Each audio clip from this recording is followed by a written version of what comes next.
asset. Well, Bitcoin is the best crypto asset. Okay, what's the second best? There is no second best. There's no second best crypto asset. There's a crypto asset. It's called Bitcoin, right? Right? There's no second best. Okay. But take all your money, buy Bitcoin. Then take all your time, figure out how to borrow more money to buy more Bitcoin. Then take all your time and figure out what you can sell to buy Bitcoin.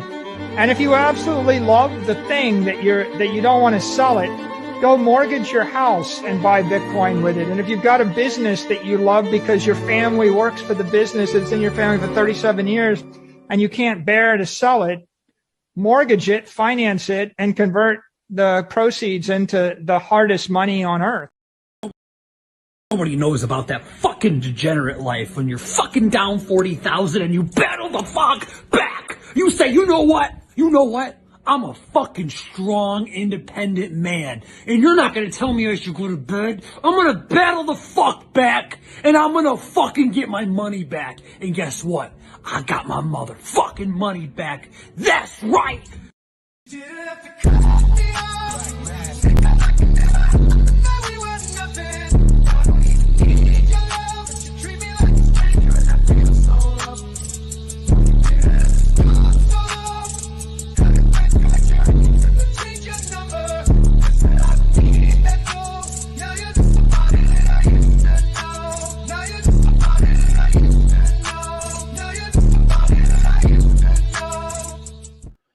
Win it all back.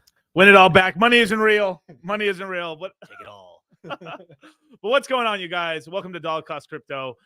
Phame token launch AMA, man. Hell yeah. We've been waiting for this one for a while. Definitely a while, man. This has been one of the, I would say, best sacrifices we've pretty much outside of the Richard Hart sacrifices. Yeah. It's been the single best sacrifice. I think personally. Now, some people may say maybe the what's called the I would say the fiat one and stuff, but the really cool thing about what I liked about this one is not you got the fiat token, you got the Flux token as an airdrop, right? And then from there you ended up getting the actual token you sacrificed for, which is pretty cool. So I guess without further ado, we should let's bring up Dylan. What's up? Hello, gentlemen. Introduce yourself, man. So I got a big ass grin on my face. I'm very happy that that's right. I'm excited to be here. I'm excited that Phame launched, and I am looking at Phame right now, and nice. It's so pretty. It's just so pretty. Beautiful, man. Yeah, we got a bit of a sneak peek before the show. It looks great. Looking great. And yeah, Kyle, bring up the founder, Buck Fiat. What's up, man? Hello, everybody. How are you? Good. Doing good, man. You're looking quite dapper today, I see. Yeah, I really put a lot of effort into my appearance, as you can see. I've never seen such a white brimmed hat before. It looks really impressive. Looks nice. You're like, no, it's actually cream colored, actually, sir. But but what's going on, you guys? So yeah, tell us, man, what's going on, man? Apparently, there's been a bit of a token launch that's happened. I don't know. I haven't heard about it. What's been happening with the project? Yeah, that's right. We had the launch of the Phame token Saturday morning at around 11 o'clock Eastern Standard Time, and it's been trading for 4 days now, right? Yep. And yeah, it's been pretty good, especially if you sacrificed PulseX. You took the challenge, right? You're up, I think, 3x on that particular trade. And also, if you sacrificed Hex a while back, I think, what was the price of Hex at Buck? Like around 2 cents, right? 2.5 cents. Yeah, it was at the bottom of the bear last year. Yeah, so you're up multiples on your Hex. I mean, people are very happy. They're very well taken care of, I would say. What do you think? I'm ecstatic about it. It's basically almost everybody's in the money just on Phame, but yeah, when you add in fiat and PHUX and basically all the different potential plays there, everybody that's been supporting us is doing really, really well, and that's especially hard to do in a year like this one, which has been horrific for crypto in general. And is there a word worse than horrific for horrendous? Just catastrophic in a way for the kind of RH ecosystem, right? It's not been a great year. So for people to actually be making money in absolute terms is, I think, incredible. I'm very, very happy about that. If Hex were up 10x this year, we would be up a lot more. Is sort of the point I'm making. Right. Yeah. So given the hands that we've been dealt, I think we're really excited to have launched 3 protocols in kind of the last 3 months. I think we're kind of one of the first teams to really launch a major protocol, and we're like at all. Yeah, like at all. I mean, there's a bunch of meme coins and other bullshit happening, and it's like, okay, finally somewhere where we can actually have a market. I like this. That's right. Yeah, and that's not a dig at other teams necessarily. Some of them are doing really complex stuff, and I completely empathize with why that's taking them longer. But I think there's other people that don't have as much of an excuse for why their thing isn't out yet. But yeah, we made a kind of captain's call probably back in, was it May or June, Dylan? Yep. When we discovered the bug in PulseX. It was actually my guys that kind of found that and said, okay, this is the problem, which we knew that meant there would be issues with PulseX. So that's why we went ahead and decided to launch PHUX first rather than Fiat first. So because we knew that could potentially create issues down the line for oracles or things like that. So we changed course and launched PHUX first, which was very successful, I think. More successful than I expected, to be honest. I didn't expect for it to really take off the way it did. Right. It's quickly become the best place to provide LP for third-party coins, basically. And we're supporting people like Coast, giving them a stable swap pool that's now got over $2 million in it and is literally holding their peg, right? Nice. So that's a big deal for Pulse Chain because without those stable swap pools on PHUX, we'd still be manually moving stable coins back and forth across the bridge to try to keep things in parity. Yeah. So that was PHUX. And then about a month ago we launched Fiat. We're pretty happy about how that's been going. And this week we're going to be launching Phame. I think all in all, like it's it's been an incredibly busy time for the boys. They've been working just obscenely hard, and just 4 a.m. every night they're working. So these are guys with real responsibilities in life as well, I should say. So it's coming at a tremendous personal cost to them as well. But that's how much we care about, getting these things out and keeping our promises.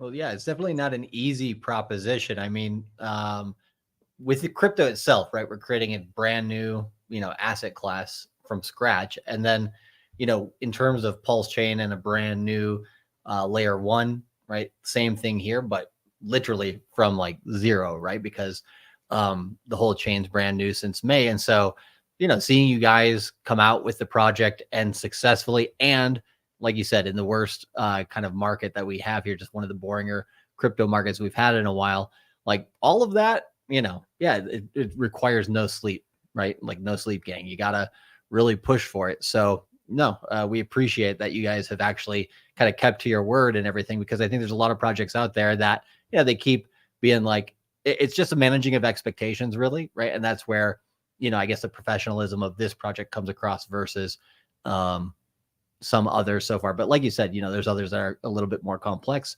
But I guess especially compared to like meme coins and all that stuff on Pulse Chain right now, that's like people were so bored, they're trading teddy bear. I mean, like, come on. So this at least give people, something better to chew on. I think Dylan's been buying teddy bear just I caught him showing promoting. I don't hate anybody who's traded that stuff. I'm just saying, like, it's nice to see projects that have more long-term value, I would say. I need to launch a Bud Light token. They can do real well on the chain. That is a good idea. But so I mean, just for guys who don't know, could you guys give a little bit of a rundown of the 3 projects you guys have right now in terms of between like Famous, which is about to launch this week. The tokens out correct now, but the main protocol is not going to be live for at least a couple days, I'd imagine, right? That's right. So we have Fiat, which is your go-to place for your DeFi banking needs on Pulse Chain. We also have it on Ethereum. But for Pulse Chain, you're able to deposit your favorite Richard Hart tokens, as well as stable coins, wrapped Bitcoin, Ethereum, and then you can take it out. You can take out loans against those assets, and you can speculate with them. You can fund your business, like for instance, the Coast guys. Well, Dylan, I would say now's a great time to probably bring up the screen while you're doing this. Yeah, sure. Yeah. Yeah. Shout out to all the people watching us while they're working right now. Yeah. We have quite a few in the chat. Yeah. So it's, if you want to pop it up, guys, it's all you. Yeah. There you go. There you go. So So as I was saying, Fiat is your go-to place on Pulse Chain for your loans, right? Your hard asset loans. If you want it to be just a depositor, and like you are at the bank, where you open up an account, whatever, you deposit your assets, you get a yield on those assets, right? Like for instance, on PulseX, right? If you wanted to deposit some PulseX, like single-sided staking kind of thing, right? You could have deposited your PulseX and you can make, 33 basis points on that right now, right? And that obviously that fluctuates as people are borrowing more PulseX. You get paid more as a depositor, right? And they pay more as a borrower. The other way you can play this game is you can be a speculator, right? You can take out loans. You can, like I said, you can place trades. You can place shorts. You can place longs. You can fund your business, just like the CTS guys, the Coast guys. And Dylan, if I could interject. So if you think about what a bank does, is you've got kind of generally old conservative people that need, 1 or 2%, right? And then you got younger people like yourselves that are starting families, starting businesses, that are doing kind of high risk, high return activity where they need to raise capital. So, someone like yourselves, DCC, you guys are probably able to borrow, at 5% because you know your business is going to earn you 20% or 25% or 30%. So you're pretty happy. Right. You're pretty happy to do that. So that's the basic functionality of banking, and why banking is actually a good thing, despite all the kind of hate that we rightfully give it as well in crypto. So this works in the exact same way, in the sense that there's plenty of people that might just be looking to add a little bit of yield to their RH coins or to their stable coins. But there's other guys out there that want to lever up, or they want to short, and they're willing to pay those people a fee. Right. And they're doing this in spot.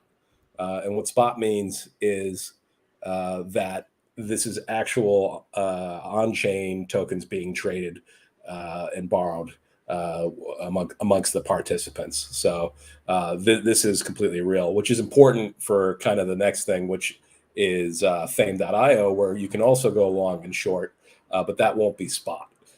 So these two things are actually both necessary in a sense, because you want to be able to manage price both in the real world, but also on the Perp trading platform itself, right? And different types of users, they're going to need to borrow and lend in different sizes and in different ways. So that's really what the Fiat platform does. So when you look at that dashboard he's brought up there, on the left side, you've got your assets basically. So it's just like a balance sheet for all you guys that studied, accounting, and you got your liabilities on the right side. So, that's an important thing. So you can basically deposit your stuff in fiat, borrow whatever you need. So let's say you guys want to go buy, something for your studio, or a new office space. You need to make staff salaries or things like that. You just stick some of your RH coin bag in there, and you borrow cash against it. So that's pretty handy. So that's happening in the real world, right? So you guys can actually go do this. Anybody listening, and that's how it kind of acts like a bank in a sense. But it's not actually a bank. It should be said. It's code, right? This is all just code, permissionless. Nobody's in control of it, which is in a way a really beautiful thing, because if you look at the kind of equivalents of this in CeFi, that's things like BlockFi and Celsius, which all died. So this protocol Aave working great through all that schmozzle. Yep.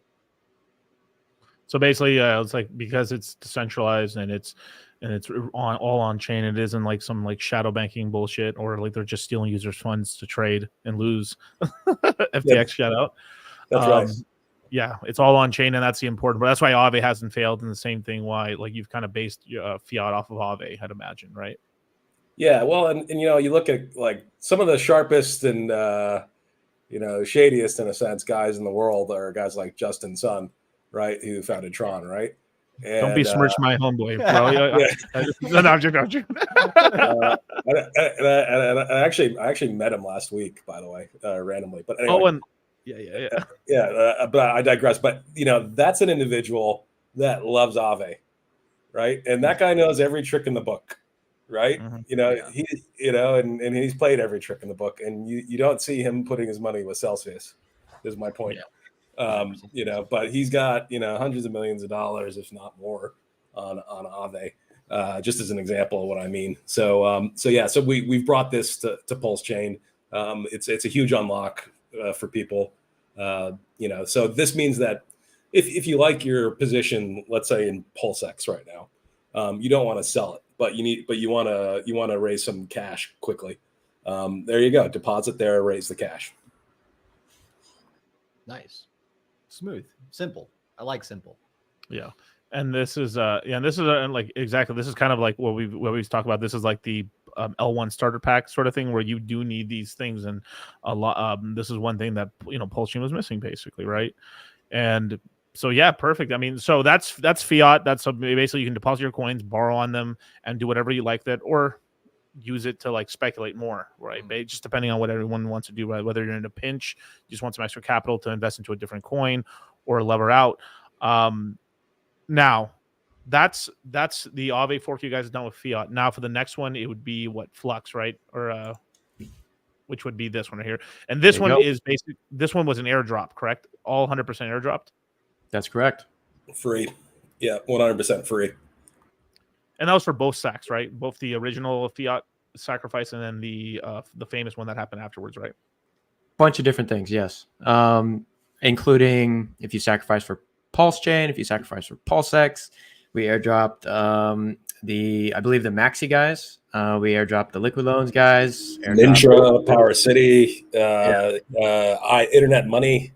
And we're not done airdropping these people. We're going to keep going. We've just been a little bit busy launching 2 incredibly complex protocols after it, but there's more airdrops coming. We want to bring all of those communities to PHUX. We think this is the best place for them. We support your token logo.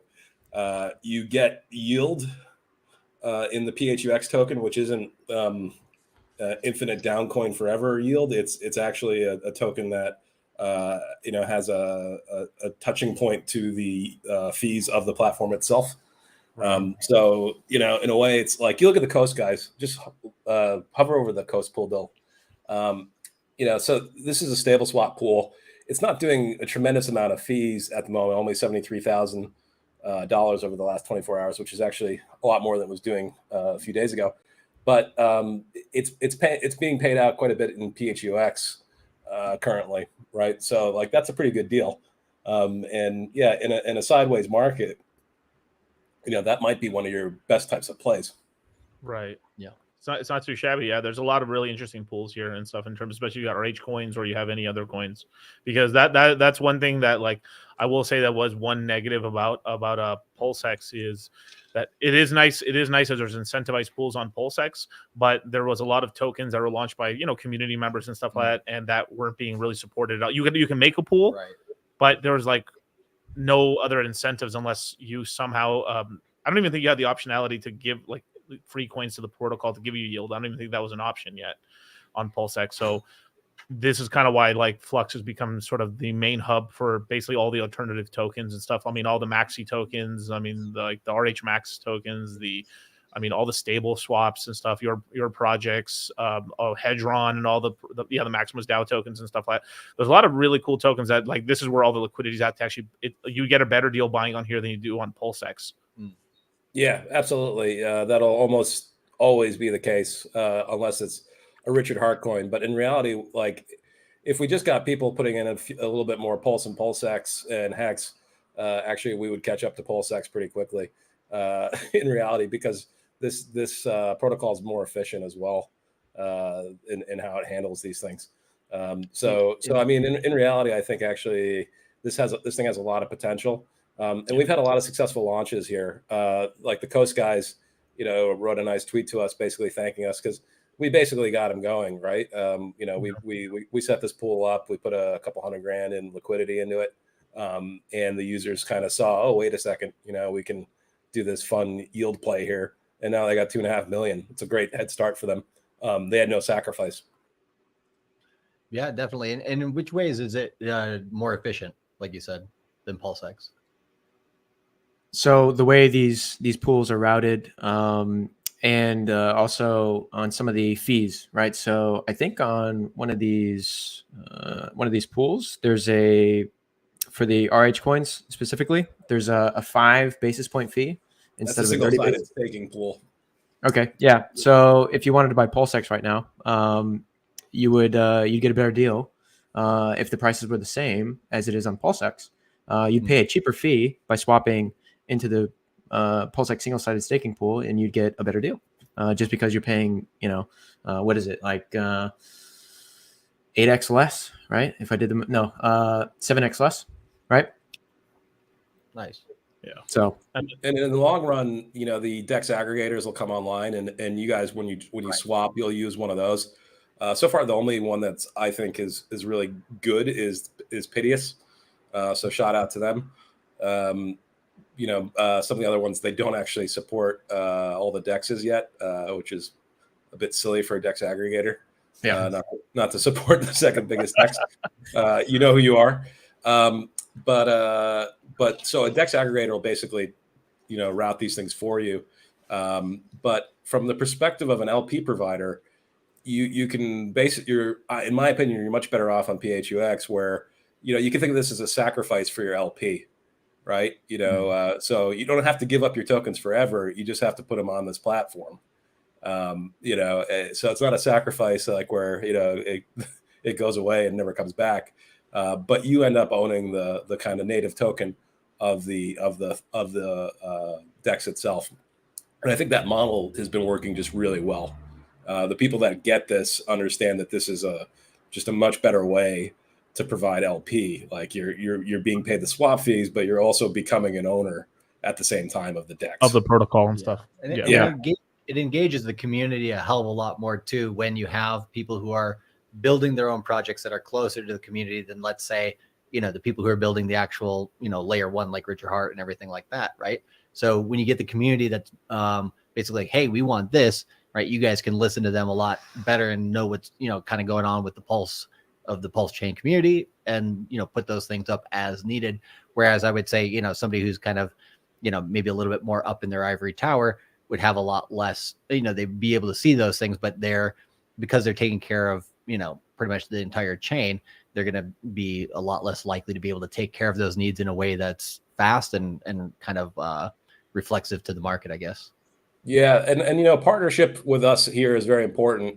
And you could go talk to any of these guys that I'm about to mention, but the Coast guys, I literally reached out to them months ago and said, look, I want to help you. I think I can help you. I know you don't have a SAC money. Starting a stable coin is pretty hard, right? You need to get liquidity. I can create a stable swap pool. So we did that, right? Really helps them out, and it helps us out, right? Gives us a native stable coin. We did the same thing in a way with Pidius. They're guys that are smart. They have a good product, but they're anonymous and they don't speak English well. So we. So we've kind of helped them kind of get their message across and whatnot. And Pulse Chain's better now because we have like a proper DEX aggregator. Yes. We helped out Internet Money, same thing, and the Maxi Boys. So yeah, we want to partner with people.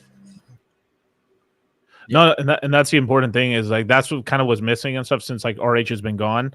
There's just been like no community support really at all. So like I mean that's why like shout out to you guys. Like you guys are literally the only guys out here really doing deal.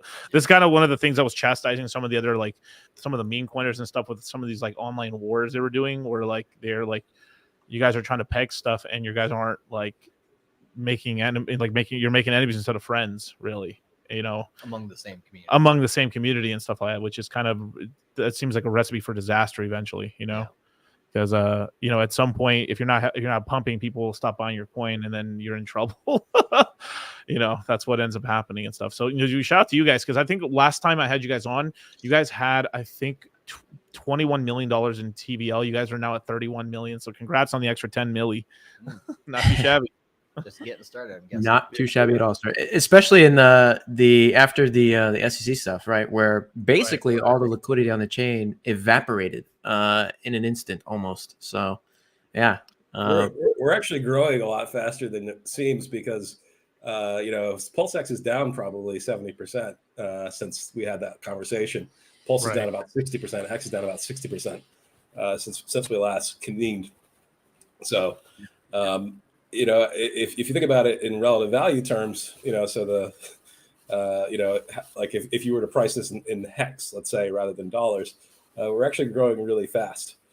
And I think this actually can be, a really successful DEX on Pulse Chain. I don't want to say it'll overtake PulseX, but I mean, in many ways it could, and it already is. I think it's already dominant in a few different arenas. And the interesting thing is Richard doesn't seem to be interested in really supporting third-party tokens. So and maybe he's got his reasons for that, and that's okay. And but like that fills that creates a great niche for us. Yeah, and that type of competition is really needed as well. Like even if it's just like a friendly competition, right? Because I mean, for the longest time, right, we had like Ethereum and Cardano just kind of like resting on their laurels for a while in like 2018, 19. Then 2020, you got some DeFi starting to go. And then obviously 2021, we had a, crazy amount of stuff happening on all these chains. But I usually think like the more you have like a friendly competition going within an ecosystem for different developers projects, and the more people can collaborate, the more likely it is that you're going to be able to create better services and platforms for everybody who's using the chain as well. So it's just a net positive, I think. No, definitely. I mean, it's kind of like I've said before. I mean, you guys are doing stuff that like Richard's not going to do anyway. So It's like you guys have like pretty much dominated the niche. I was telling Dylan over here a couple days ago that you guys basically did half a Jordan play already. I mean, basically you guys already won 3 championship rings already, 3-peat.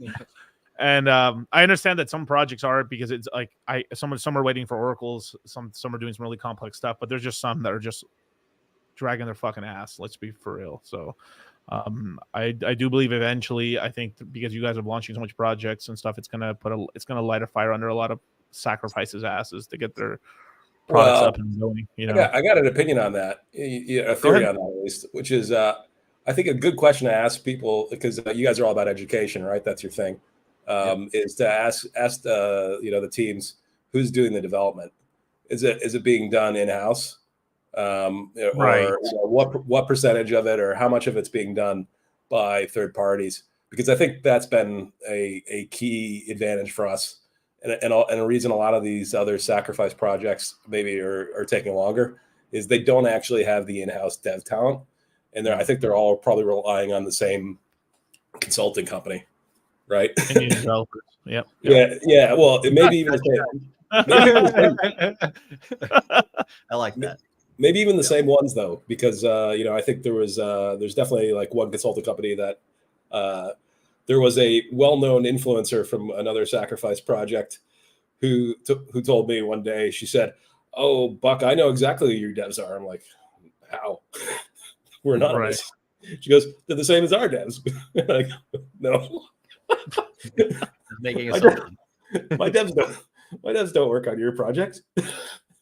And so Buck, I think a lot such of people, a dad laugh right now. It's fucking hilarious. Well, yeah, I've also got COVID. I have the Wuhan. Oh no! What? Yeah, so I sound a little bit shitty. Sorry about that. God but damn it, XRP. Yeah. So, but yeah, so I think a lot of these guys basically they've hired consultants, maybe the same consultants, and there's a backlog of work probably. And when you have a consultant doing these things, you can't like crack the whip, really. You can't be nimble either. You can't be nimble, and those guys, they do things in their own time, and they don't work for you. That really, they work for themselves. Right. And so, I think to me, that's always a very good thing to know, is who's actually behind the code, because we've been able to put out these products pretty quickly because we do it in house. Smart. Right. No, I mean that's absolutely true and stuff. That's something we always look into and stuff. But of course, I understand. Some projects obviously are trying to keep their devs anonymous, but that is always an important question to ask. Do they actually work for you, or is it just like an outside company and stuff? And then they're not even trying to answer that. Do you know them in real life? That kind of stuff.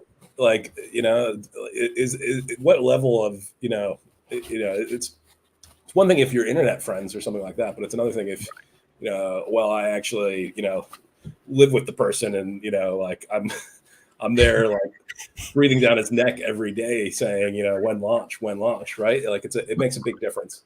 Buck's devs are in his basement. He's cracking that whip. He's making he's trying to sell shots. Chained up. No.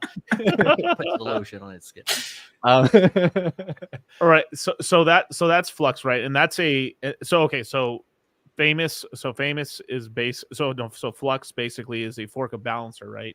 Correct. And obviously I really do like Balancer pools and stuff, because I do think that's the most efficient ways to do LPs personally, because you can do some 80-20 pools, 70-30 pools, or do trifectas, or all these kind of different, very unique sort of different types of pools and stuff like that.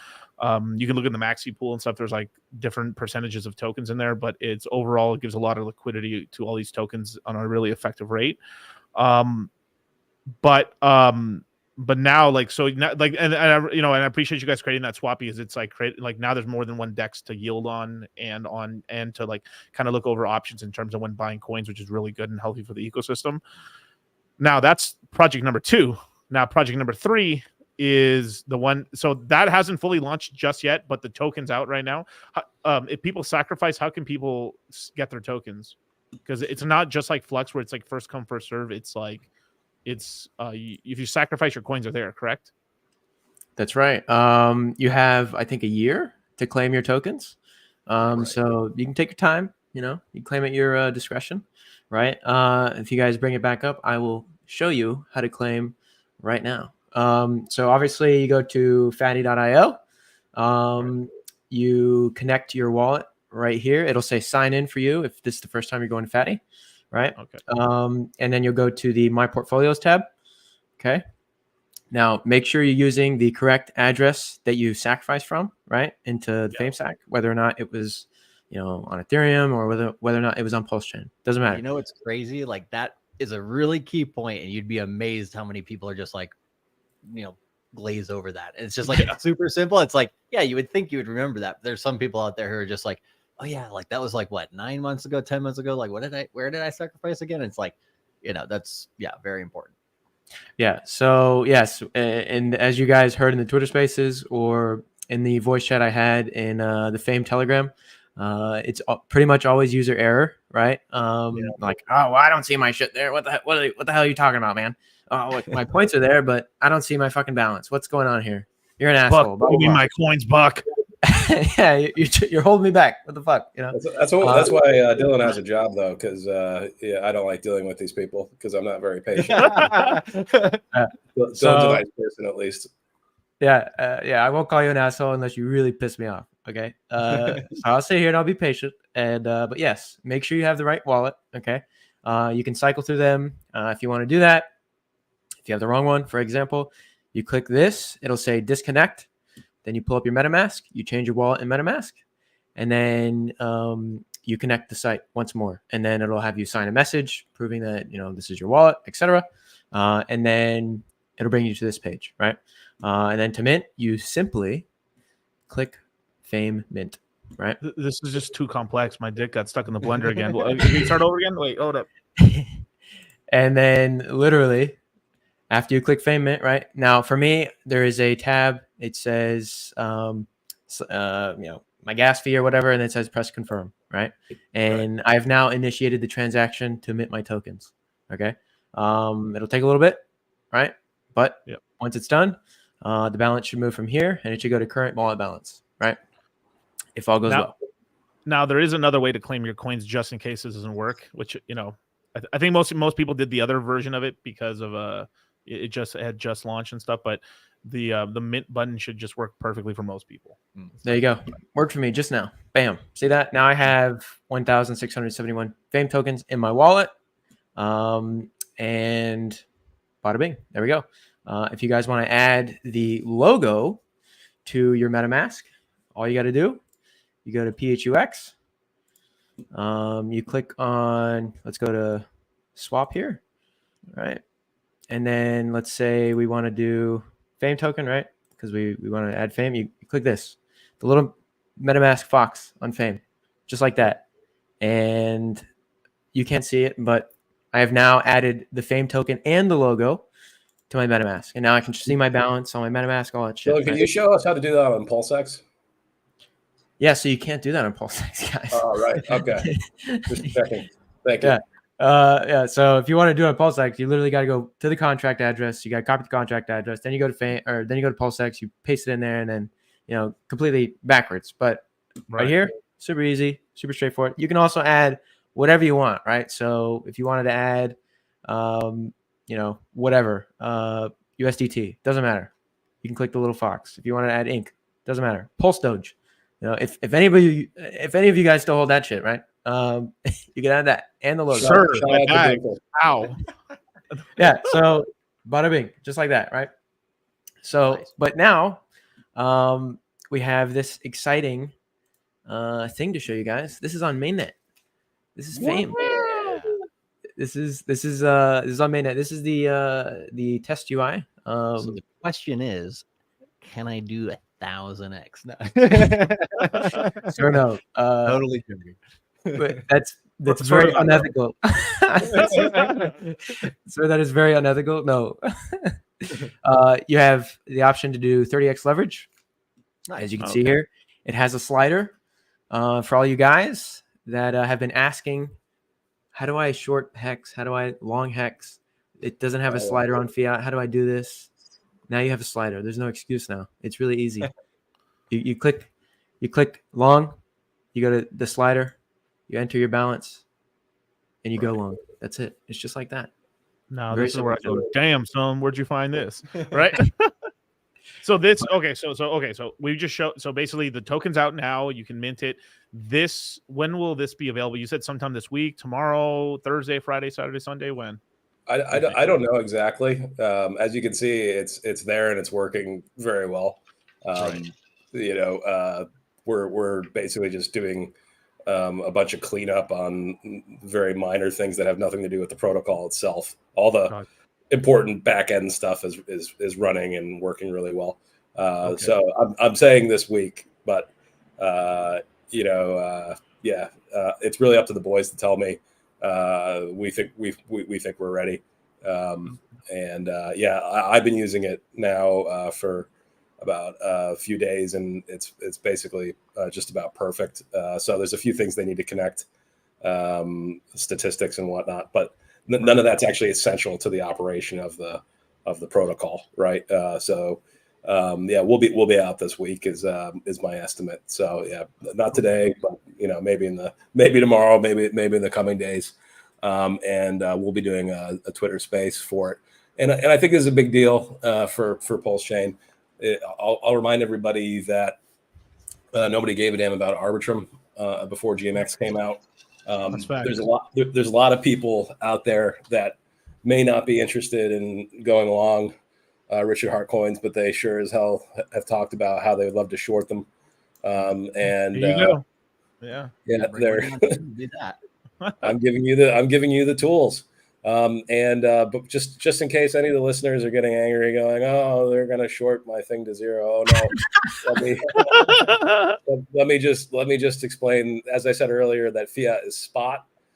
This is not. So you can almost conceptually think of this like a video game that's taking information from the real world, but you're playing versus other players. So some people are going long, some people are going short, and some people are providing LP. So this isn't directly influencing the spot price of Hex or any of these other tokens, right? It's actually taking the spot price and basically playing the video game. So that's an important thing conceptually to understand, right?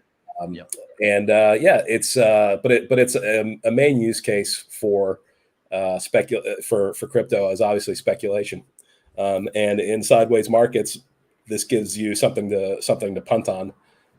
Even small moves, you can amplify them, but it can also be used for hedging purposes, which I would say is probably the most noble reason.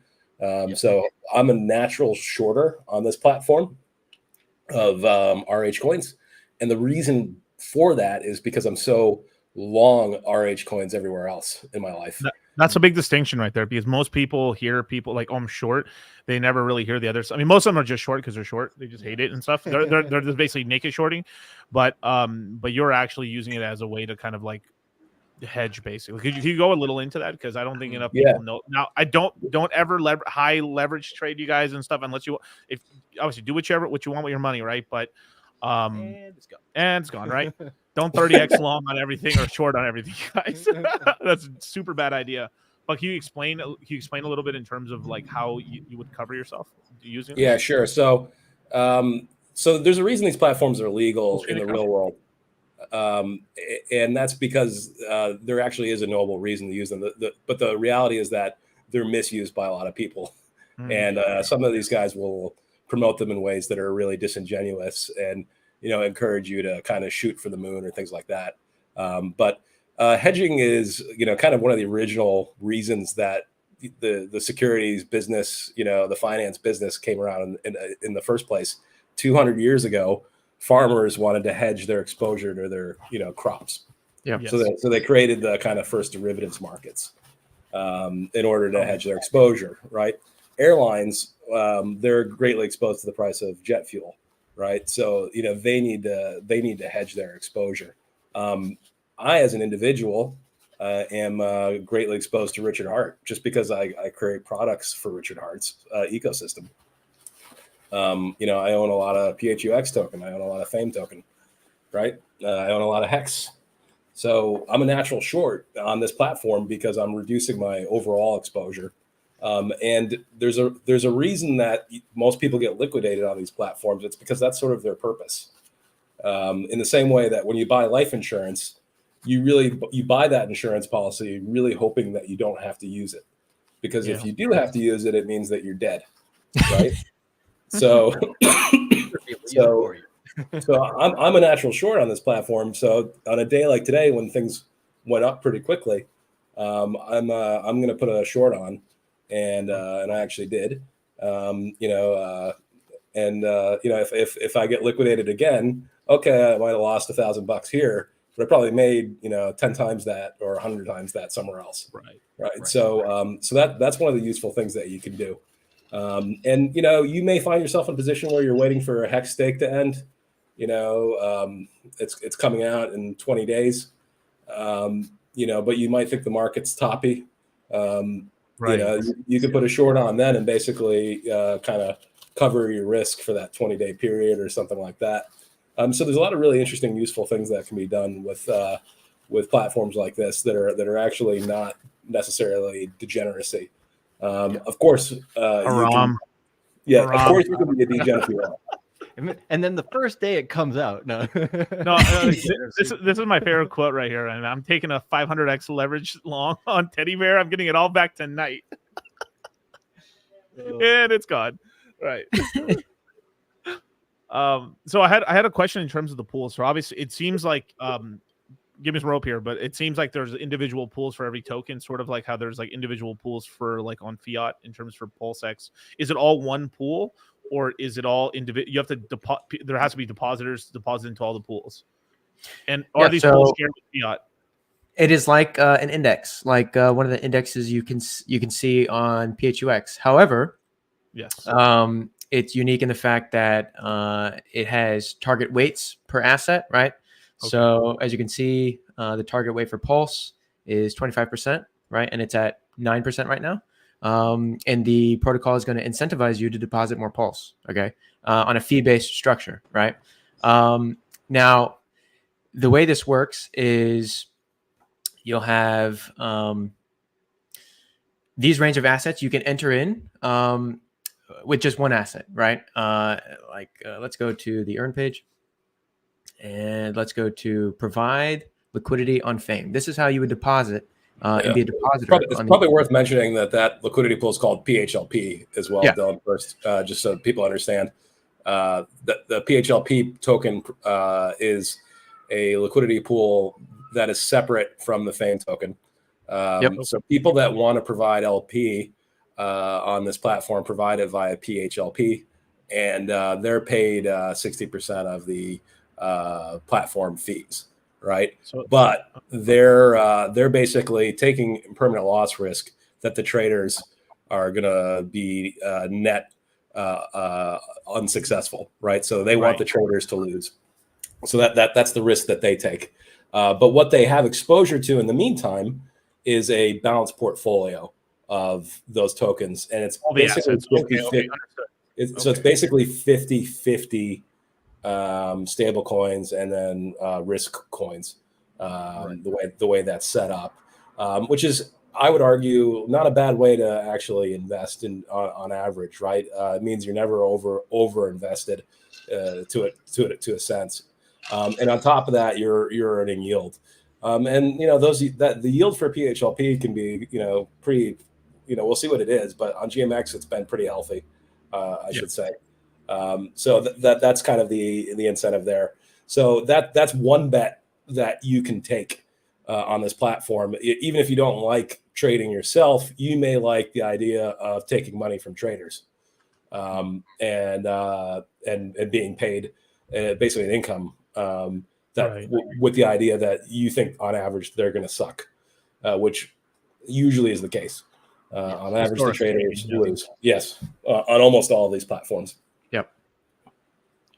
But Yeah, and owning a part of the casino is really the nice part about this, right? Because you can be gaining, you own part of the casino, just like a spot way, just by owning the token itself for Phame, or you can go one step further and provide liquidity for that too.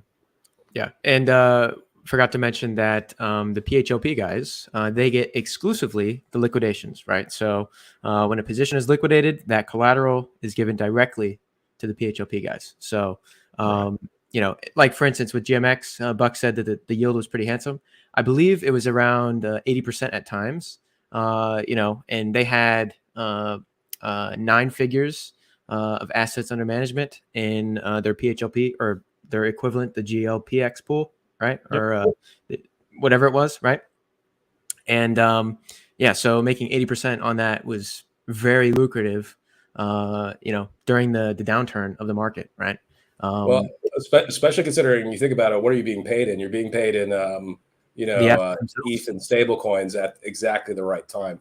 Yeah. Right. So you're getting this money paid to you at the bottom of the market, and then when things go up, you naturally make money then, Right. just by having that. So yeah, that's kind of a key thing about this platform. But one big difference while we're on PHLP versus GMX, for those people that are familiar with it, is that we've made this token tradable. So on GMX, their equivalent doesn't trade, whereas ours does. So what that means now is you're gonna have the ability to come and provide provide LP on PHUX or PulseX if you prefer, and earn yield on top of yield, right? So I've actually created a pool called 4G, which is a PH orgy. We've literally just gauged. There it is. I suspect that's going to be a very big pool someday. It's got a great name, and a great meme token coming to it.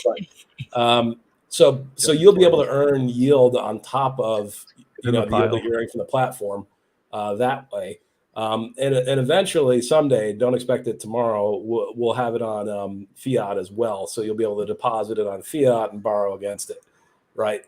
So basically the whole ecosystem starts to kind of complement themselves. And this is a big competitive advantage that no one else has in crypto, in DeFi, because Aave and Balancer are 2 different teams. Right? GMX and Aave are different teams. But since we're all the same team, we are able to actually manage all that risk and understand it. And we've become experts in all the different protocols as well. So this is a huge competitive advantage for us that I think is going to actually be really hard for anybody else to recreate. But if you think about the CeFi equivalent of having all of that in-house is something like Binance, right? Right. When you have the ability to do trading, swapping coins, leveraging, and then kind of yield earning and things like that. That's basically a Binance or a Coinbase before it got neutered. So that's kind of ultimately what this all adds up to. And I really just hope that we get some more excitement in the Pulse chain ecosystem so that people can actually start to fully appreciate the potential of what all this means. Right. So Buck, let me ask you a question. Is there anywhere where we can buy equity shares of Binance and have a share of what's going on their platform, like we can on Fiat? If your dad's like very senior in the Chinese Communist Party, maybe, I don't know. So in a very roundabout way, backdoor deals. Yeah, maybe buying's not the right word. It's more like you just kind of tap CZ on the you just kind of say no, probably not. So yeah, most of the times people don't want to share things that are very valuable. So that I guess that's sort of Dylan's prop there, and it's a good one. So the problem when you have these kind of oligarchs though is that they have no transparency, and they do a Sam Bankman-Fried on you. Whereas this is community owned, it's transparent. You guys are going to benefit from it. Obviously, we're going to benefit from it, but we don't really control it. We're kind of single digit owners of these things. So there is accountability and transparency, and we think we're basically giving Pulse Chain the kind of DeFi primitives that are going to allow it to actually properly compete against other L1s. Right. But we're going to be the first community that's really fully DeFi and able to kind of use all these things, because most people, let's face it, they never leave the exchange, right? That's true. Yep. That's the one thing that makes us special about versus everybody else, right? That's the only unique thing about us, really, is that we're all capable of getting out our MetaMask or whatever, and using DeFi properly, because we all learned how to stake Hex. And that's why we pride ourselves so much on when me and Charlie do with the crypto mindset course. Is that's what we teach. We don't just teach people like, how to buy on Coinbase. It's getting not just staking Hex, but like how to use Aave, or how to actually use a MetaMask, or how to manage your risk on it. Because correct. That's one thing that I think a lot of people can't do when they jump on these things is they tend not to think enough about the risk. Right. No, definitely. They don't think about a lot of people just don't think about anything. They just think about if I buy this many coins and it goes to $1, like I'll have like this many dollars. Yeah. Well, that's not for me. It jumps into the deep end of the pool, Yeah. I've made plenty of enemies over the years in this community by talking about risk. So. No, impossible. Buck you, no. Yeah. But yeah, obviously, crypto is incredibly risky. Pulse Chain is incredibly risky. All this stuff is incredibly risky. Don't put all of your life savings into it. Think about your portfolio in total context. Look for diversification. These are all things. This is actual financial advice that I'm very happy to give you, because I know I could stand in a court and say these things, and everybody would agree with me. So yeah, diversification is great. Think about your time horizon. Think about your risk tolerance as an individual. Some of us are more willing to take risk. Some of us are more able to take risk. Right. So that's a big distinction right there. Yeah, there's a big difference. Yeah, if you're kind of homeless and you've got $10, but you like buying scratch tickets. Just gotta, under a bridge. I mean, like completely homeless. Yeah, I'm all in if I'm homeless, bro. You might be willing to go buy PDI or whatever, because you're going to hope it's going to 10,000x in peg or whatever, like they say it's going to, but that doesn't mean you should, right? This is the only community where so many grown men that I've never known so many like straight men talk about pegging ever in my life. It's pretty insane to me, actually. But sorry, go ahead. Yeah, well, I don't know. That's definitely been mentioned a lot lately. Dylan, have you ever thought of changing your surname to Mulvaney? Sorry, I don't even know what that is. Explain. Yeah, never mind. So where were we? Wait a minute. Hold on a second. Isn't that the fucking Bud Light guy? Dylan Mulvaney. Yeah. Anyway, so we love this community. This is really the last thing that's something that we promised that we need to deliver. So the albatross around my neck comes off this week. I'm absolutely elated with the launch response. I know people are excited about this. I think someone kind of asked, how do I feel about Pulse Chain now? Look, I don't know how much more bad information can be thrown at us, right? Like how much more bad news. Like the only thing I can think of is a DOJ indictment or something like that. Bro, Jesus Christ, dude. But I don't personally think that's likely. No. So, aside from that, like, I don't know, like, I feel pretty good. Everything has absolutely gotten murdered. People are shilling meme coins. Even people that were like, super hex maxis are now like getting on their knees trying to kiss the ass of people that are shilling meme coins. right? I noticed, right? People that would only talk about, Richard Harcoins a month or two ago are now suddenly trying to curry favor with that. All of this is indicative to me of, we've kind of approached bottom, or we're near that bottom. So yeah, no, I think I'm pretty happy being long here personally. I'm fairly confident. There's been little airdrops to people. I think why a lot of people's tunes have changed over the last couple months. But it is what it is, I guess. But this is something I said originally, man. Like, we went from a one religion to a pantheon of gods, right? And it's had schisms across the psychology of the ecosystem. That's for sure. Yeah, it's pretty kind of interesting to watch this whole thing play out, going from like one asset to many. And I think, it's better that we have like a fully fledged ecosystem, or going towards one at least, right? Because I think Cardano can't really even say that it's done this much, right? That's actually true. Yeah, by the way, yeah. They've been working on their code and stuff, but they haven't. There's its ghost town. Yeah. Effectively, they're playing the long game. Those guys. No, I mean, I'm not shitting on it. I'm just saying it's one of these things where it's like delivering, right, is massively important, especially when if you're delivering at this point in the market where the general crypto market also is basically getting towards its lowest point, if not already there, and already have experienced it at the end of last year.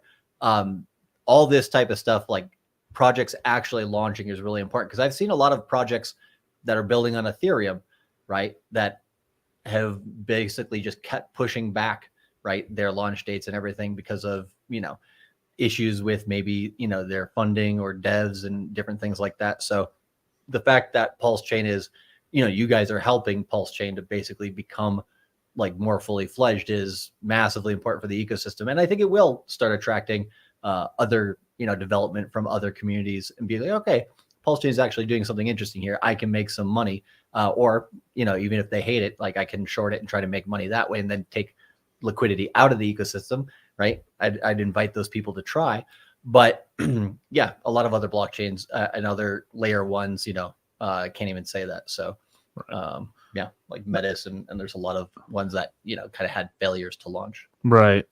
Now, I wanted to ask you a question about token supply and stuff, right? So obviously you guys have a bunch of tokens, and it seems that there's a lot of fives everywhere in the total supply. Could you? Right. So obviously, what is it, 55,555,000, and I think a bunch of zeros, or 555s in terms of supply. It's spot on, right? So why so many fives, sir?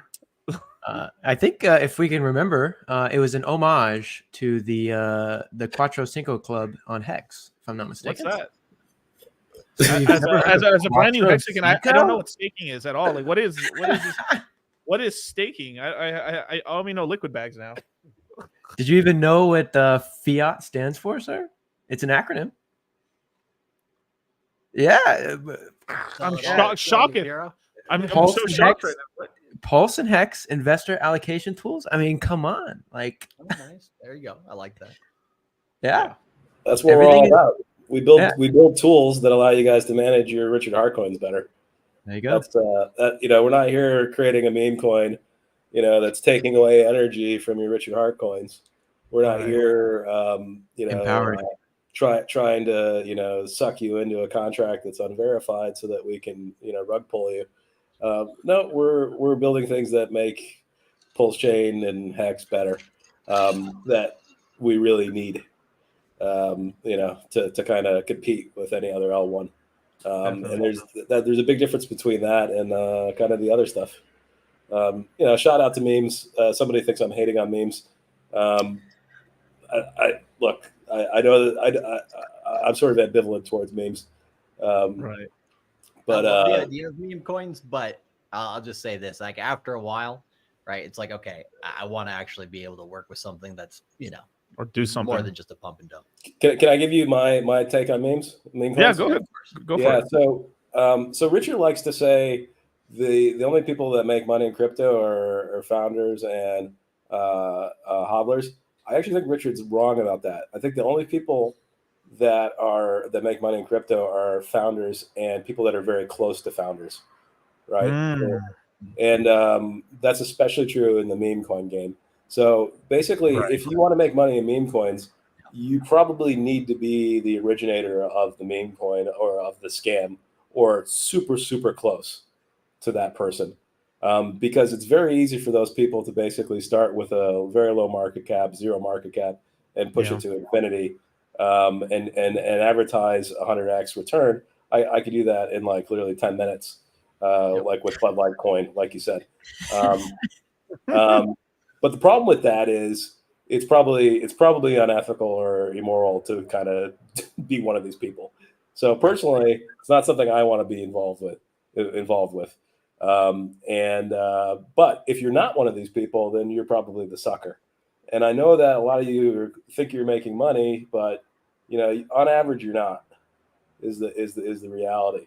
On average, it's the guy that's originating the thing that makes all the money, and you're probably going to end up with something pretty illiquid, where you're massively down. But maybe now and then you get your exit right, or you get lucky.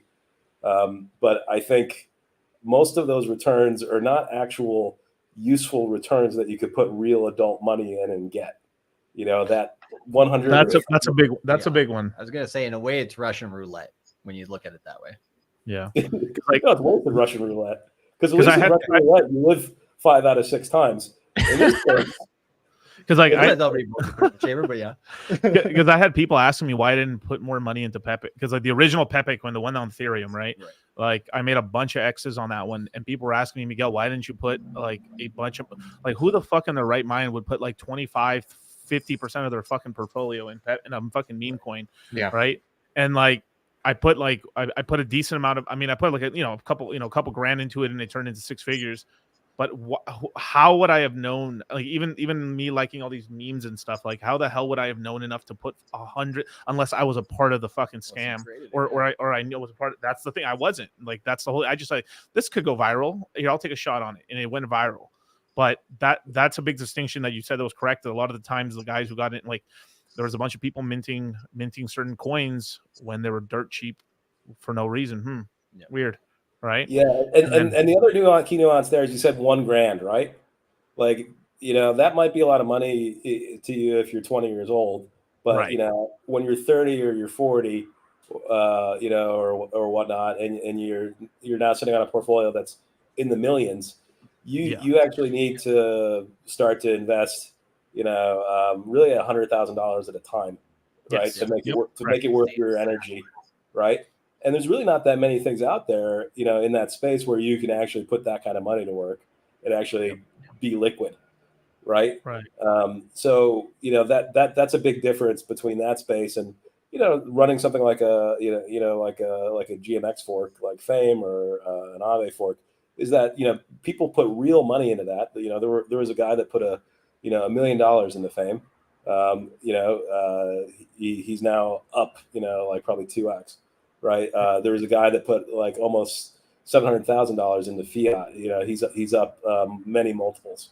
And he basically DMs me every day to say how thankful he is. Right. So that's the more grown up world of investing, and that's not just crypto, that's everything, right? But the meme coin game is naturally it's basically similar to the lottery ticket game. It expresses this idea of the potential for massive upside, but it's actually only theoretical, nominal massive upside that you're not going to be able to put in real grown up money and actually change your life on it. That's just the reality in it. And in general, these things basically die after 6 days. This is B Roots' rule. A few of them go a bit longer. That's pretty rare. Pepe is probably an example of that this cycle.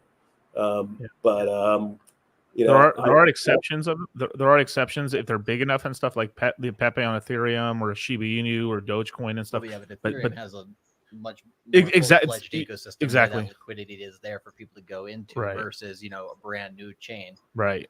Yeah. And I was just talking about there's only a couple of those a cycle where like you could like someone said in the chat earlier, by the time, let's just say on the Pulse chain, by the time there's 100,000, there's enough liquidity for you to put $100,000 into it, we won't It's like too late. totally spike the price. The Yep. pump's over Yeah. already, right? Yeah. You're the exit liquidity. Yes. And so that's a kind of a key thing to consider with this is the size of it, of what you're trying to put in. I don't like meme coins because I'm not willing to create them or promote them myself, and because therefore I have no edge, right? That's the reality. If whereas other things that actually produce real cash flows and have real intrinsic value that makes sense, that actually is something that you can invest grown up sums of money in and do well. There's always some broke ass person who's saying, "Oh, I made 100x off of $5." Okay, so you made $500, man. Like I probably spend that much, like, on like my fucking groceries every week. I've lost more of that in the Bellagio than I definitely lost. I lost $1,700 at the casino this week, as a matter of fact. Like $500 isn't going to change my life. Like that's the problem, right? And so when you're a young guy starting out, you've only got like $10 to your name. So you think that this is the right way to invest, but the reality is that as you get richer, you're going to need to kind of look for real things.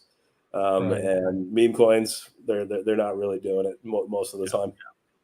Now, this is always taken out of context too, because like the people, like even though I'd like Eric Wall, but like Eric Wall said this about Hex, about like, oh, there's only so many people who got the 10,000x at the bottom of the market with Hex, but it doesn't matter because enough people got economic mass when the price was low that they still got these huge multiples. Like, and I keep explaining this to guys, like, because guys ask me all the time, like, where can I get in the next 100,000, not the next 10,000x or 1,000x? Like, dude, you don't know if you actually have a decent portion of your portfolio in a coin that does a 300x. You know how life changing that is. That is a substantial amount of growth. If you have 10% of your portfolio in a coin that you believe in, and it does a 300x, you 30x the portfolio. Nuts. Current value. It's incredible. And this is why I know like a lot of people don't know anything about money at all, because they just don't understand numbers like at all. Like how much, like when you get your first 100,000, how life changing that is. Like people are like, I want to get to that first million. I mean, especially when you're young, that first $100,000 that you have liquid in the bank is like life changing. So you don't got to worry about like going out anymore. You like the food, like outside of just something ridiculous purchase, like life is like kind of on auto at that point. And then you can actually like, start focusing on business or on something, or, getting out of debt basically. Yeah, definitely. And I think, there's a lot of young people as well in this industry that do need, the ability to come up and basically, better their lives. And so, I would say informing those people about how to do that in a way that's sustainable for when they do hit those numbers to, 600 or sorry, like 6 figures, 7 figures, 8 figures, kind of letting people know like, okay, yeah, you can play around with that right now. You can make a little bit of money there, but that's not where you're going to make your money long-term. Where you're really going to make your money long-term is, sustainable growth over, actual assets. And so, okay, think 2 steps ahead instead of just, for today. And I think if you get people in that mindset, then that gives them the ability to actually create wealth instead of just getting rich over one cycle, which we see a lot of people in crypto getting rich in one cycle, fucking off, losing it all, coming back, getting rich again, spending it all, coming back, and they just basically are Sisyphus, right? They're coming over here and just continuing to roll that rock. Whereas if you create a base layer of not only knowledge, but then, growth with coins that actually are going to be here long term, right? That's where you can actually get wealthy. Like I've known a ton of guys that either should have made millions or made millions, and are back working again. Yeah, like dude, and there's nothing wrong with if you like what you do, but I knew these guys do not like what they do, and they went back to work. That's crazy to me. Like insane. So that was some good nuggets. I mean, we're gonna clip that out, you guys. That was some solid stuff on meme. And I totally, it's a free market, and I actually like meme, especially if you don't have a lot of money, you want to like speculate a little bit. That's fine. Go ahead. I mean, that's totally okay. But it just there comes a point in time when you're playing around with a certain amount of capital that it becomes sort of very not just dangerous and dumb unless you're in on the grift basically. So There you go. So I had a question in terms. So obviously, like we've gotten this from Hex when it comes to like positions, right? Like we have like squid, dolphins, sharks, whales, and stuff, right? And you know, that's it. I do like you do need some sort of like mental models in order to figure out like your position sizing and put in like in certain coins, right? So some people use like, oh, I own 10% of a percent, I own 10%, I own 1%, you know, that sort of thing, right? Now, I think what a dolphin position in was it famous is like what 5,550 or something like that, right? Or am I? Yeah. Yes. Let me make sure here. Yeah. So Because I love that like Hexagons really latched onto this. I think originally it was like these things were created for Ethereum and Bitcoin, and like I really feel like Hexagons really evolved this thing out because everything was built off of T shares or something like that, and then eventually now it's gone off into all the coins, which is really cool. Because I don't see a lot of ecosystem doing that anymore. I literally only see occasionally doing bull markets. See the Bitcoiners and Ethereum guys doing it a little bit, and Hexagons. No other community does this kind of like animal ranking thing, which is hilarious. Well, but it's good though. It is good. It's good for the psychology of people to be like, okay, you know, what's a reasonable amount for me to actually have an influence in this space? Right. Yeah. So I believe it is 5,555, right? So I'm a squid right now on this particular wallet. Funny story. Buck allowed me to send my, because I bet Buck a long time ago in early 2022 that I thought Hex would be over $1 by the end of 2022. Okay. As you all know, that did not happen. So I lost my bet, and you know, I sent my bet proceeds to the Phame sack, and it was $1,000, and now I have my my $1,000. There you go. Hey.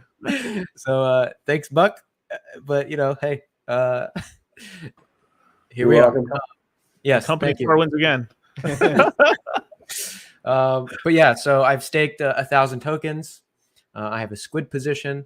I could up that. I could go buy another 4,000 tokens, and then I would be a dolphin, right? Yep. And then obviously 55,000 for a shark. Okay. Shark. And then 500K for a whale, right? So for you big boys out there. Yeah. And the whale's what, 1%, right? 1%. That's correct. Yeah. So like you see, like, and now I'm not giving a recommendation or anything like that, but it's just what I'm trying to say is like it is nice when you see how depressed prices are right now. This obviously it's a brand new coin, but it is like pretty obtainable for a lot of people to like, oh, I give myself a decent position here, and now I have a position that could be pretty decent because like a dolphin position wasn't like when I was in Hex, a dolphin position wasn't that crazy basically. No, not in the beginning. That's for sure. Not in the beginning. Yeah. And what ends up happening over time, people drop their bags, and a dolphin became extremely hard to get.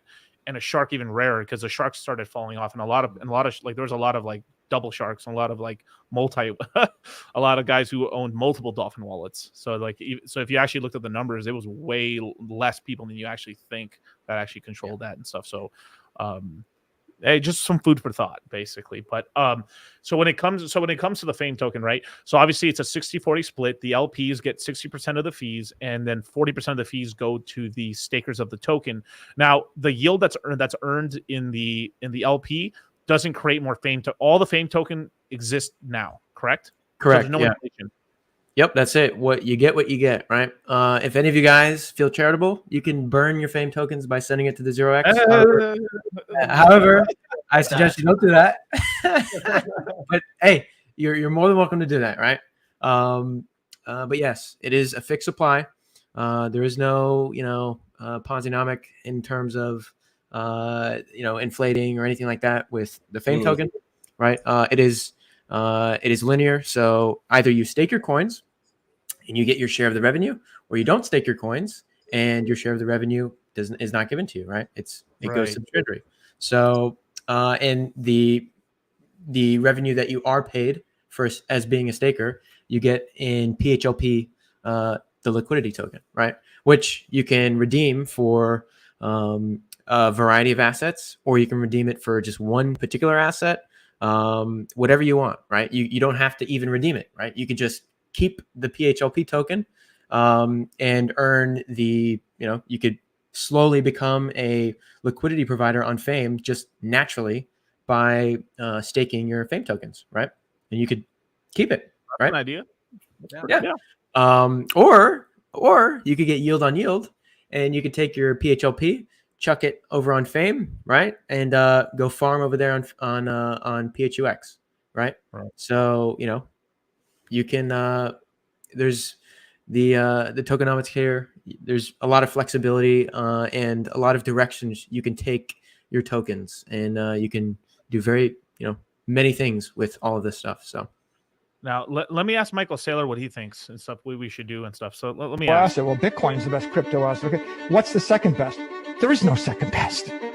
There's no second best crypto asset. There's a crypto asset. It's called Bitcoin, right? Right? There's no second best, okay? But take all your money, buy Bitcoin. Then take all your time, figure out how to borrow more money to buy more Bitcoin. Then take all your time and figure out what you can sell to buy Bitcoin. And if you absolutely love the thing that you don't want to sell it, go mortgage your house and buy Bitcoin with it. And if you've got a business that you love because your family works for the business, it's in your family for 37 years, and you can't bear to sell it, mortgage it, finance it, and convert the proceeds into the hardest money on earth.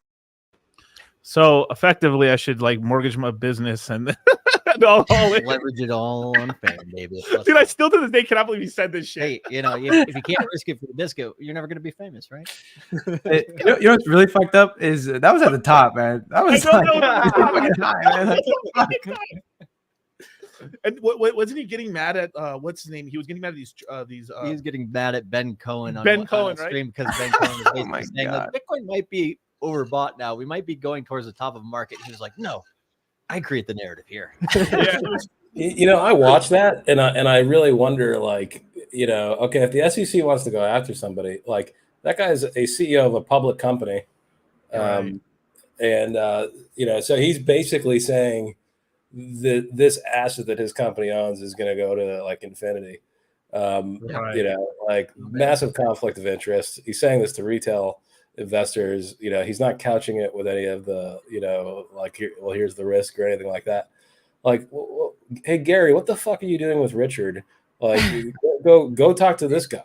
Honestly, that guy got people so badly wrecked because, as Dylan pointed out, it was the top of the market. He was exactly wrong about diversification. Saying exactly what you shouldn't say to retail investors. And he picked the moment incredibly wrong. We had a massive increase in interest rates, that basically killed crypto. But he borrowed that. When he talks about borrowing, he was borrowing floating, right? So he's getting shellacked by higher interest payments now as a result of that as well. So I mean, wait, he didn't buy fixed. He bought floating. Yeah, he went into the loan. Wait, no, wait. He went into the loan market and borrowed. Yeah, the most volatile asset class. Yeah. Wow. So I mean, the guy's just really actually a perfect example of that's actually somebody that the SEC maybe should actually, I'm not saying go arrest him or anything like that. I'm just saying hey, if you're an officer of a public company, you should probably be doing a little bit better than that. That's irresponsible. Absolutely irresponsible, that whole thing. When you put, it's funny to us, it's a meme to us as crypto people, but when I look at it as a financial professional, fuck me. Oh my God. No wonder his CFO resigned, honestly. Right. I mean, he didn't have any chairs to sit down on anyway. I mean, they sold all the furniture to buy crypto. But goddamn, dude, I did not know that he bought interesting. I heard the first loans he did, the really big ones, were at least the good type and stuff, where it's he got it at really great rates, but I did not know about the later ones. Wow, that's very interesting. I'll definitely look into that. That's insane, dude. So okay, just back to Phame for a second, the token now. So it's basically all supplies out, semi-deflationary because people could lose coins or just dump stuff right now. So when you stake it, you earn your yield that way. Now, in terms of the fees that are paid out, is it what are the fees for people like leveraging themselves out like a 2x versus a 30x? Like, is it if you take out more leverage, is it more fees in terms of what you're paying to take that leverage out? Or since it looks like liquidations all go to the LPs instead, so how are some of the fees like calculated in order to pay out some in that solo pool? Yeah, so when you're taking out leverage and there is a fee for your position size, and the more leverage you have, the more fees you're paying, right? So naturally, obviously, if you have a decent sized position, you're paying an hourly rate, right? Whether or not you're short or you're long, okay? You're paying an hourly rate. That's based off of the assets borrowed versus the total assets in the pool, and then times 0.01%, right? That's the equation, okay? So essentially, you pay a funding rate every hour. And if there is, let's say it's maxed out, you're going to be paying some pretty decent fees every hour, right? On your position to just keep it open. Now, that's not you having to deposit assets every hour, right? It's just being pulled straight out of your collateral on your open position as it stands. Got it. Okay. So whereas, like for instance, on BitMEX, you have a short and a long and a funding rate between them because they have their own liquidity pool on their exchange, and they incentivize people to short more than they long, just because naturally these assets tend to go up. Okay. And so you have a shorts pays longs on these CFI exchanges, but on here, you're short or long, doesn't matter. You're paying a fee regardless, right? It's just based off of the use of the assets. Okay. Nice, Okay. nice green dildo there for you, Dylan. Yeah, look at that. Usually people do the opposite. They try and liquidate you, but look at that. Yeah, Hey. Very nice. Yeah, so what's really cool. Go ahead. No, I was saying what's really cool is I could share my position on Twitter. Just like this. I click the share button, and then I can tweet my position out right now. This right here. That's the crack. This is the viral shit that you smart. There you go. I have to give you guys this. This is pretty fucking smart. Like it really is. This is interesting. Okay. Dude, I just share like all these losses I have. Look at what comes out today, you guys. It's like, hey guys, do you want to bet against me right now? Here you go. Yeah. So all those guys that say they trade Hex or that say they want to short Hex, you tell them go post your fucking P&L. Don't be a bitch. Go post your P&L. Yeah, do it. I want to see some. P&L. Come on. We don't have it yet. We don't have it yet, Dylan, but we are working on like a leaderboard system. Yes, I knew it. Like a trading profile. It's about halfway there, but we don't need it to launch the protocol. But that'll be coming. Even more interesting. So and we'll probably figure out like ENS style things and whatnot to add to it.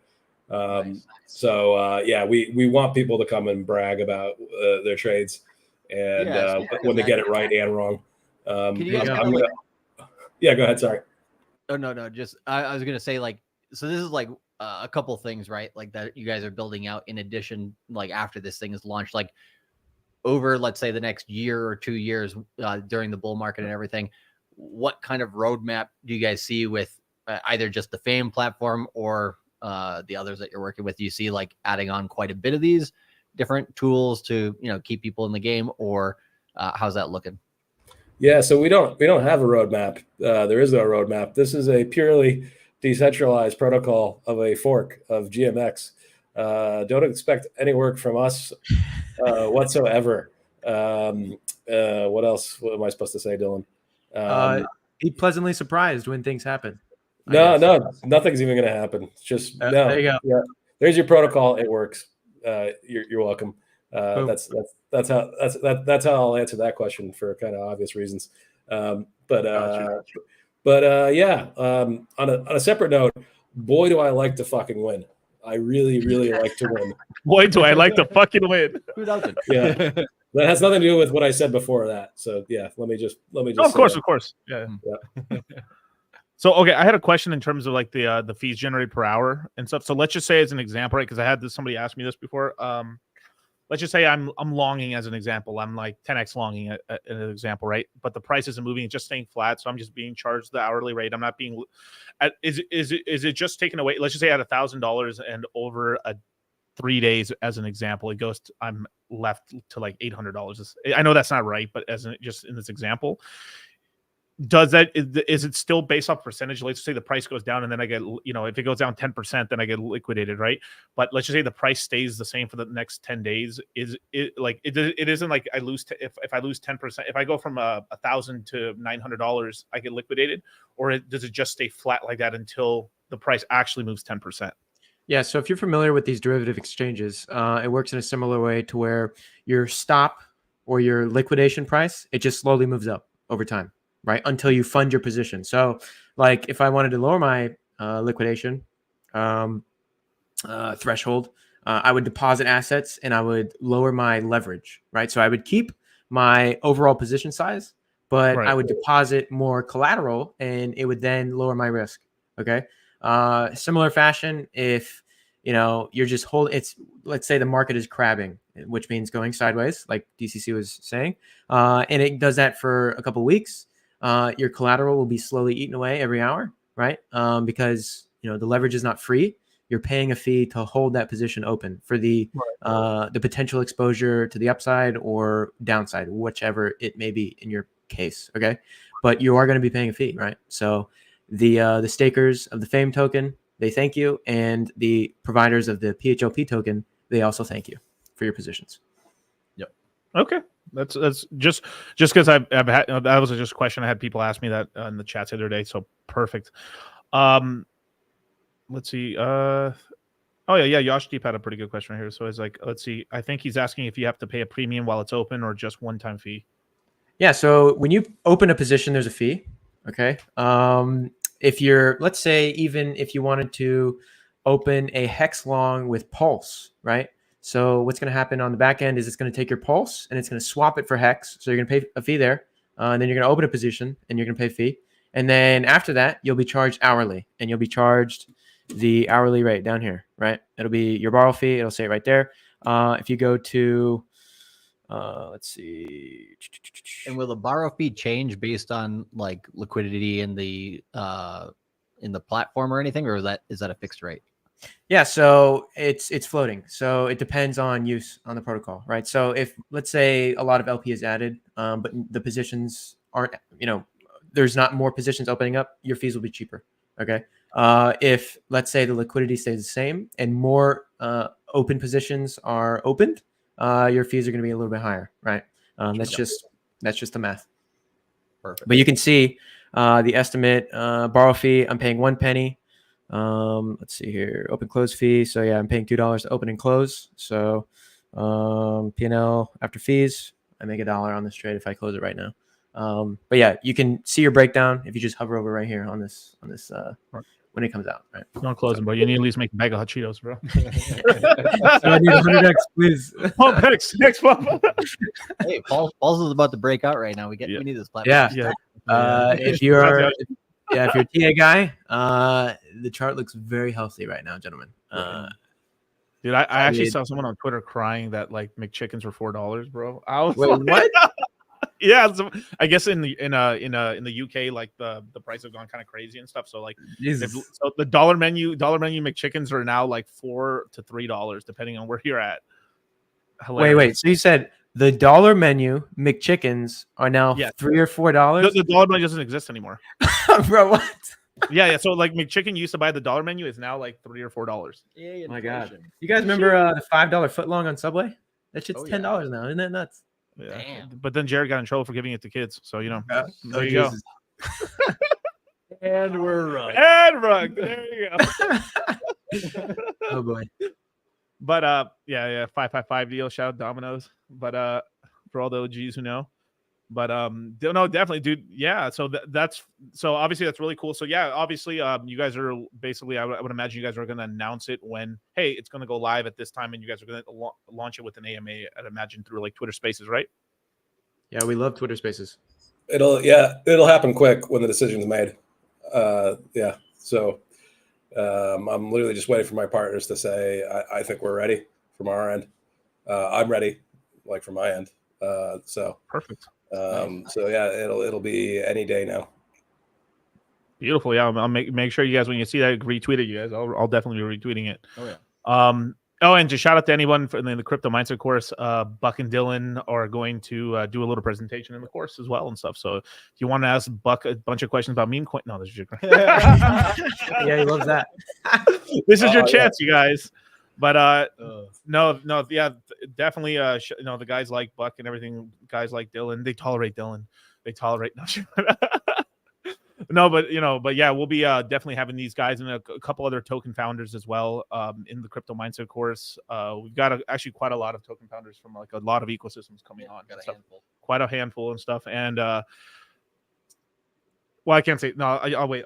Yeah. There's keep some for yeah. keep some juice there. We'll keep some Gotta juice save there and stuff. Got to save the sauce, man. Yeah, you can't. Yeah, well, we can't give all this away, but like it's mostly because some of these they're still trying to give us a date back for when they can come in there, but yeah, we got from GameFi to GameFi, TradFi, all the way to NFTs to like protocols to aggregator. I mean, it's pretty And leverage here. and leverage now apparently. But so definitely, you guys, you can own a piece of the casino or you can play at the casino. It's up to you, right? But drink responsibly. Right? And don't drink while using this platform. I'd highly recommend that. But Charlie, it may cause you to do so. But if I don't drink and drive, how can I get better at driving while drunk? That's not wrong. The world may never know, sir. I mean, Jeff. Right? I mean, like, am I wrong? Like, it seems like logical, right? That sounds logical. Yeah. You know, I'll just throw this out here, gentlemen, guys, go on testnet, get familiar with this stuff, drink and trade on testnet. Okay, have fun. All right, I've been doing it for a couple weeks now. I'll throw up a voice chat on the Fight Club, the PH Fight Club thing, right? And I'll be slinging some drinks back, and then just creating market volatility on testnet and everything. And I'm just hemorrhaging money, right? Because I try and, but I mean, it's all fun, right? It's on testnet, and I'm very acquainted on what's going on, and very well equipped for mainnet, right?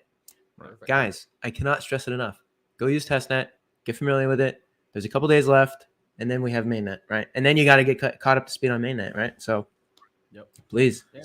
Everybody who did that with Pulse Chain before it came out had more Yes. success than not. Yes, I made it my mission to figure out Pulse Chain in depth, and it was the best decision I've ever made in my life. I'll tell you that. You definitely did make it your mission to promote Fiat. So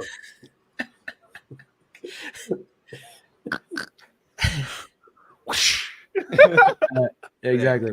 Anyways, so actually, I had a thing for Dylan. Can you pull up Flux again? Sure. Website? One second. Can you pull up the website? There, thank you. Right here. There you go.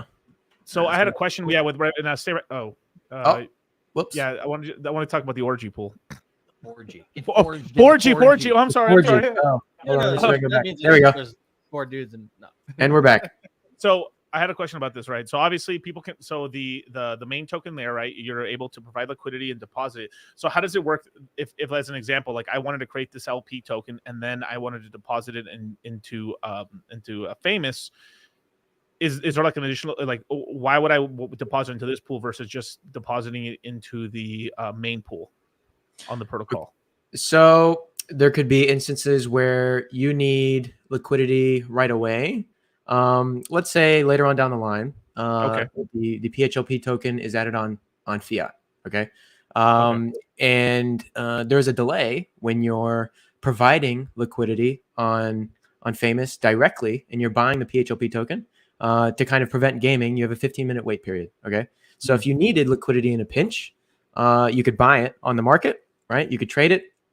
There will be arbitrage that happens between the PHLP pool and on PHUX, and then between the platform itself. So currently, there's no arbitrage bots. That's going to be done by users. Okay. But once it's added to fiat, like I said, if you need liquidity in a pinch, if you're borrowing against your PHLP and you need to add whatever it is, or whatever you need to do, okay, you'll have the ability to buy it right off of PHUX. Okay. So yeah. So this is here to give you more options if you're in a pinch or you need something to like Sure. You need to make Yeah. a move, basically. And Okay. I mean, that's just one example that I just thought of right now, right? Like, there's many things that I'm sure you could come up with where this is valuable to you. And I mean, just having a gauge alone, incentivizes you to provide liquidity on Famous, right? If it's lucrative to do so, and deposit your liquidity on PHUX, right? So there's many reasons why you would go into this pool. And it's really nice that it's tied to all the PH tokens, because basically it's like an index that should perform well with the RH ecosystem versus all of the PH products, right? So if we're talking Hart's law here, if PHLP does really well, and it's tied to the PH products, obviously you can put 1 and 2 together and figure out the conclusion, right? So, it's a lot more efficient from a capital perspective as well. And one thing that I'm going to do basically is there's got to be multiple pools connected to this. Some are going to be high risk, some are going to be lower risk. So then you can kind of have like a proper balanced portfolio, basically with one buy. Partially, I'm waiting for the other guys to come online, like Liquid Loans and Power City and Mintra and all that stuff, because then we'll have like the best of altcoins on Pulse Chain. So that and you put that in a basket with some of our tokens, and I think that's actually like a nice high beta play to pair up against this. And yeah, it's going to be very good collateral because it's half stable coins and half RH coins primarily. But over time, I think you're going to also see PHUX added to this platform eventually. To the Phame platform eventually. And you're going to see PHLP potentially on Fiat as well. So that's actually very useful. So once again, you don't want to create a tax event. Deposit it on fiat.io, right? Borrow whatever you need, right? It sucks to have to lock up all of your LP into GLP. You don't have the ability to borrow against it or do anything with it while that's happening, right? So it's great that you're getting yield on GMX, but what if you could do more? So with this way, basically, you have the ability to create this PHLP, potentially earn PHUX yield or earn yield on Fiat, or I'm sure a bunch of other people are going to figure out other useful ways to play with this. And like I said, nobody's done this before. We had to make quite a few changes to make this work. And I think it's going to be a bit of a game changer for it. And ultimately, it's all about kind of creating permanent capital as well. So rather than needing to educate users on how to come and add PHLP or LP to the PHLP pool, a lot of people could just go and buy it. Much simpler. Some people they'll buy a token, but they're not going to be able to interact with the protocol, or they might not know how to learn how to use it. So it's actually a lot easier. I can go create PHLP, and then I can just sell it on the open market, right? Also very useful because I know how to do it, right? So it's a pretty handy thing. This is like really important too, because you guys are doing, you guys are making everything sort of like Apple does, like making it more user friendly, and especially for people who are not as knowledgeable and stuff too, or just making it more I would say just easier basically to do stuff. So well, the funny thing about Apple, like you guys are a bit younger than me, but and I was big into the Apple thing in the late '90s when Apple sucked, when they came out with the first iMac. They were much worse than PC in almost every metric. But what they started to do well was actually give people kind of fewer options and simplify things, and kind of build the ecosystem around it, though. Right. So they started with the iMac, and then they added the iPod and the iPhone and the tablets and the store. And even though you had less options or fewer options than you would have on PC, you just like the simplicity and how everything was designed to work with each other. So there's a bit of that in what we're bringing here. a lot of people might know, let's say, Balancer, but they won't know Aave. They might know GMX, but they won't know Balancer, right? We've now gone through this thing. I've now educated a few thousand people in this community on how to use all three, right? And they're now personally invested in it, and I think that's pretty powerful. Yeah. And they're going to be fluent in kind of all of these different protocols. I'm amazed at how a lot of these people know PHUX way better than I do. Dylan likes to get into the details of these things way more than I do. So that's why he always answers the kind of detailed question about fees or how does this happen. So that's actually really powerful, and and that also means that everybody has skin in the game with all three protocols, and they want them all to succeed. It's one problem that we probably have in the RH world right now is that there's a schism in the community in the sense that you have guys that are hex OGs like me. You have guys that are pulse sacrificers, and then there's pulsec sacrificers, and there's a lot of daylight between them, right? Yeah. I didn't really sacrifice for pulsecs. I didn't think it was a good deal. Maybe I was right about that. I don't know. All depends when you sold, right? It depends on what you would have done otherwise. Yeah. Yeah. But yeah, there's a big schism there, right? So you don't have a lot of alignment in those groups right now. Whereas here, everybody's pretty well aligned. Right. The fiat guys want Phame to be big. Everybody wants PHUX to be big. Having fiat be successful is going to enable people to borrow spot and deposit, things on PHUX and earn yield on PHUX, or borrow spot on fiat and deposit things on PHLP, right? And earn yield there, which then can be put into yield on PHUX. And this is all real yield. This isn't kind of fake, baseless, inflating forever kind of food coin type yield. These are actual protocols that generate fees every day, real fees from users. And the more they get used, the more fees they create. Much like a normal business would operate. Except it's not a business. It's just a DeFi protocol, and it's going to be here as long as Pulse Chain's alive. Right. Whether or not I get in a fatal boating accident this weekend, which could very well happen to the entire PH team. Who knows? That could happen. But these things will continue to operate. Don't go to the same place. Don't go on the track on F1, bro. That's all I say. I actually was walking on the F1 track the other day. God damn it, Buck. Yeah. No kidding. Anyway, so that's my long-winded way of saying I think we've got a very good little ecosystem here. We just need a little bit of daylight in Pulse Chain, and I think the rest of the community is going to start to understand it now. All the pieces are going to kind of come together, and enough people are going to start to use these things together that I think they're going to start to realize they're going to have their aha moment, and they're going to realize that I think, I mean, it sounds cocky, but I think we're the team to beat on Pulse Chain. I really believe that. Hopefully you guys like it once you get to use all these things together. Yeah, I'm looking forward to when you guys release this platform later this week, and and hopefully, like you guys said, it keeps improving itself. Definitely, man. So thank you guys so much for let me see.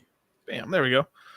Yeah, thank you guys so much for joining us. And we want to make a little announcement. So you have them basically until tomorrow morning to get into the Crypto Mindset course, and it's closed. Yeah, last few hours here. That's it. It is rugged, you guys. Here's the link. I mean, it's do or die right now, man. Crypto Mindset. We're gonna have Buck in there. We're gonna have a lot of OGs in there. We're gonna have a lot of token founders. We're gonna be teaching you from the A to Z's of how to get onboarded into crypto, as well as some more advanced stuff. As well, some stuff. How to do it safely, but then also if you're a degen, right? How to do it that way while also not getting wrecked, right? Right. The glory days, right? So definitely, man, click the link now. Links below. Pull up our guest Cal. But there we go. No, you gotta put there we go. Yeah. Technical difficulties. Technical difficulties. But no, thank you guys so much for joining us. Hey, thank you, Dylan. Thank you, Buck, for coming on. And dude, congratulations on the successful launch, man. I can't wait until we have the full rollout. Yeah, we're excited. Awesome. So I'll catch you guys. Oh yeah, I'm not gonna be on YouTube for about a month or change. Yeah. So this is the last stream, bro. Rugged. Absolutely. If you want to see a little more of us, Crypto Mindset. Yeah, of course. So there you go. Peace. You didn't have to cut me off.